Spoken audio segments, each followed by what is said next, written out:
Voilà, ça c'est pour marquer le fait que la review d'aujourd'hui porte sur le premier tome de La Passe-Miroir, un livre de fantasy, écrit par une auteure française, Christelle Dabos. C'est une histoire dans laquelle le monde a volé en éclats lors d'un événement appelé la déchirure et les morceaux de terre qui subsistent continuent de graviter autour du noyau sans se toucher. Ne me demandez pas la physique derrière tout ça parce que ta gueule c'est magique. Ces terres sont appelées les arches et chacune est dirigée par un esprit de famille, des êtres gigantesques ayant des pouvoirs. C'est en quelque sorte des divinités puisqu'elles ne meurent pas non plus. En s'unissant aux humains qui avaient survécu, ces esprits de famille ont repeuplé les arches et transmis une partie de leur pouvoir à leurs descendants.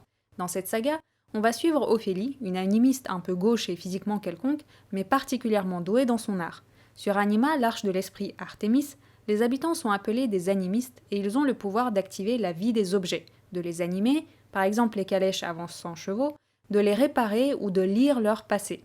Les pouvoirs d'Ophélie sont très développés puisqu'elle peut remonter pratiquement à l'origine des objets qu'elle touche, et en plus elle peut passer à travers les miroirs. Elle vit très bien en travaillant dans un musée au milieu de tous les objets historiques exposés, mais sa petite vie tranquille prend fin quand les doyennes de son arche, qui sont les femmes auxquelles Artémis a délégué sa régence, lui annoncent qu'elle va devoir se marier à un homme qu'elle ne connaît pas et qui habite sur une autre arche pour des raisons diplomatiques un peu floues. Ne pouvant refuser ce mariage sous peine de se faire exiler, elle quitte sa famille et sa terre natale avec son fiancé Thorn, qui est un grand dadais maigre, très froid et couvert de cicatrices, pour aller vivre à la Citaciel, capitale de l'Arche du Pôle, où il fait au moins 8000. Elle se fait planquer chez Bérénilde, la tante de son fiancé, en attendant le mariage et ne comprend pas trop les délires de cette famille bizarre qui la tient limite en otage et en plus ne veut pas lui expliquer le pourquoi du comment. Qu'à cela ne tienne, Ophélie ne se laisse pas démonter et fugue. Elle découvre alors une société où les gens qui n'ont pas de pouvoir sont relégués dans les bas-fonds à travailler pour faire fonctionner la Citaciel, et ceux qui ont des pouvoirs passent leur temps à faire la fête au milieu d'illusions extravagantes créées par le clan des Mirages. De retour chez Bérénilde après son escapade, Ophélie est en permanence surveillée et tous les miroirs à travers lesquels elle serait capable de passer sont retirés du manoir. Mais au moins, pour qu'elle ne recommence pas, on lui explique que Thorn est une personne extrêmement haïe à la cour au point où ses ennemis seraient bien capables de tuer sa fiancée pour lui faire du tort. C'est loin d'être toute la vérité, mais ça Ophélie ne le découvrira que plus tard. Bérénilde et Ophélie sont ensuite déplacées par l'esprit de famille de l'Arche du Pôle Farouk chez l'ambassadeur. C'est un vicelard bien marrant qui fait la bringue 24 heures sur 24 dans son château et où les meurtres sont interdits sauf si vous êtes assez malin pour pas vous faire choper. Ophélie se fait déguiser en un jeune domestique mâle grâce à une illusion, et les aventures peuvent commencer. Elle va devoir survivre sans se faire démasquer ni tuer par des personnes malveillantes et découvrir, bon sang de bonsoir, pourquoi est-ce que tout le monde veut sa peau dans cette société de gens avides de pouvoir et qui ont la rage du fait que Thorn se soit fiancé à une animiste. Le livre en lui-même est un excellent page-turner.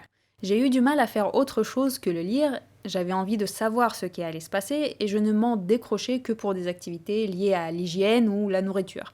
Ophélie est un personnage très attachant et on s'y identifie facilement. J'aime beaucoup son pouvoir de passe-miroir et si je l'avais, j'en surabuserais. Elle ne l'utilise peut-être pas autant que je l'aurais souhaité, mais à un moment, elle l'utilise de façon intelligente pour espionner des gens et j'ai trouvé ça ingénieux et très bien trouvé de la part de l'auteur. Ça change de Disney Marvel qui donne des pouvoirs ultra pétés à ses super-héros, mais ensuite ne sait pas trop les gérer dans l'histoire ou les combats.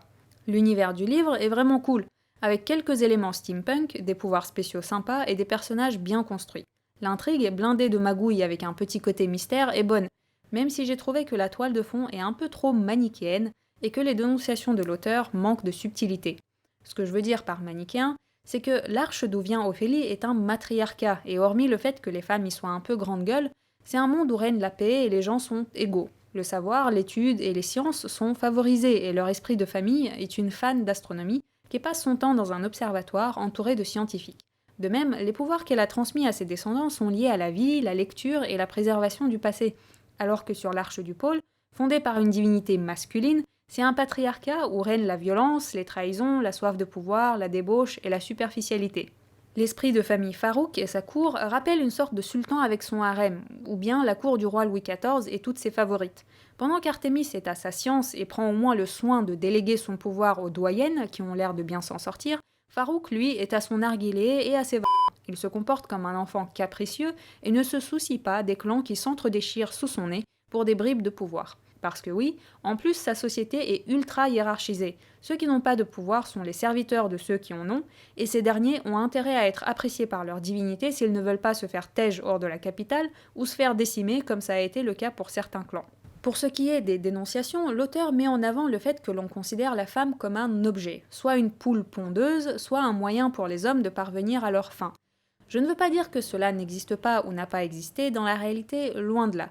Mais je préfère que ce type d'idée et de dénonciation soit fait de manière plus habile. Là, à plusieurs reprises, c'était quelque peu rentre-dedans, et malheureusement, quand c'est aussi gros, ça peut sortir de l'histoire. Si le but est l'empowerment des filles, je me demande s'il ne serait pas plus efficace de simplement donner envie aux filles de devenir des femmes fortes par le biais de personnages qui le sont. Ça aiderait à montrer que les femmes ne sont pas moins capables que les hommes, mais que nous sommes juste tous humains. Michael Crichton, le mec qui a entre autres écrit Jurassic Park, le fait très bien dans ses livres. Il met très souvent parmi ses personnages des femmes fortes et intelligentes qui sont à des postes de pouvoir ou alors des scientifiques douées et courageuses, sportives, baraquées, etc. Et ça marche super bien. Pour en revenir au livre, même si l'univers est manichéen, les personnages, eux, ne le sont pas. Ils sont beaucoup plus nuancés et complexes. Ils ont leurs objectifs et emploient des moyens plus ou moins louables pour parvenir à leurs fins. Il s'agit pour chacun de survivre, d'améliorer sa position de pouvoir, ou au moins ne pas perdre celle qu'ils ont déjà. Thorn a l'air d'être un connard dépourvu d'émotions, mais il ne l'est peut-être pas tant que ça, et sous sa froideur cache probablement un tout petit cœur. Le parrain d'Ophélie est celui qui l'a toujours le mieux comprise et soutenue, donc tous les hommes ne sont pas bouchés ou mauvais dans l'histoire. L'ambassadeur est un connard dont le sport favori est de faire cocu tous les maris et futurs maris de la Citaciel, mais ça ne l'empêche pas d'être un ami loyal et venir en aide à ses poteaux quand ils en ont besoin. Quant à Bérénild, j'aimais beaucoup ce personnage au début, mais j'ai été déçue par la suite. On nous la présente comme une femme extrêmement belle, mais loin d'être conne et capable d'infliger des tortures grâce à ses pouvoirs pour se venger de la moindre offense qu'on lui a faite, tout en gardant l'air le plus mielleux. Du coup, elle dégage une aura de danger car on ne sait justement pas de quoi elle peut être capable dans les pires des cas. Elle a l'air d'avoir une certaine influence à la cour, et moi je me disais « Yes, you go, girl », en m'imaginant qu'elle était une stratège savamment vicieuse. Mais petit à petit, on découvre qu'elle tire pas mal de son influence du fait qu'elle est l'une des favorites de Farouk. Quand ce dernier la néglige un peu, c'est en chantant de sa belle voix dans une pièce de théâtre et en montrant comme elle est jolie qu'elle reconquiert son attention. Petite princesse, moi je vais te faire don de la beauté. Jolie princesse, moi je vais te faire don d'une belle voix. J'avoue que j'aurais aimé qu'elle soit un peu plus qu'une femme amoureuse puisant son pouvoir à travers une union avec un homme, et qu'elle écrase ses ennemis par un talent autre que sa beauté et sa séduction. Concernant les autres personnages, ils sont hauts en couleur, et il y en a qui sont vraiment sympas, notamment Gaëlle, une mécanicienne qui envoie du lourd, et Renard qui aide Ophélie à s'en sortir à la cour, en échange de quelques doses de drogue. Sinon, le fait qu'une partie de l'intrigue repose sur des non-dits pendant un moment prolongé m'a un peu dérangé.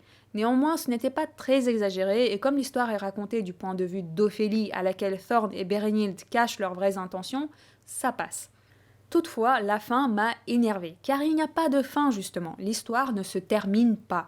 Je me suis privée de dessert à chaque repas pendant 2 jours, rien que pour revenir le plus vite possible à ma lecture, et au bout de 590 pages, je n'ai même pas eu droit à une résolution digne de ce nom.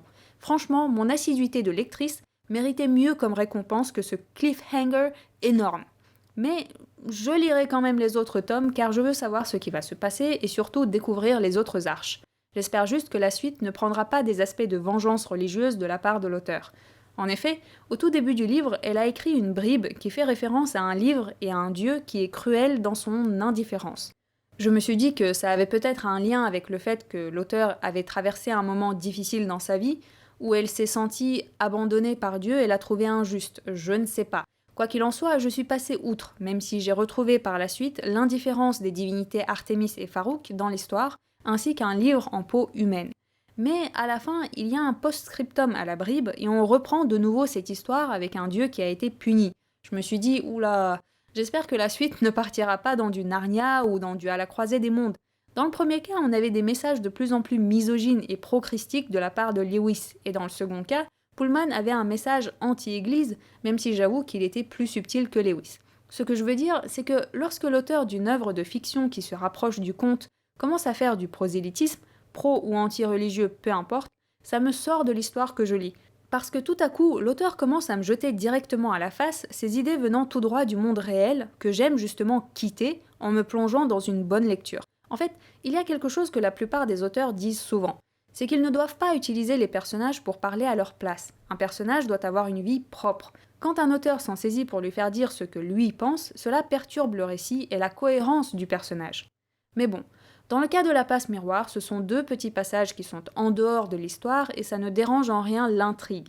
Globalement, c'est un livre sympa que je recommande tout particulièrement à ceux qui auraient tourné la dernière page d'Harry Potter avec l'envie de pleurnicher parce que c'était fini.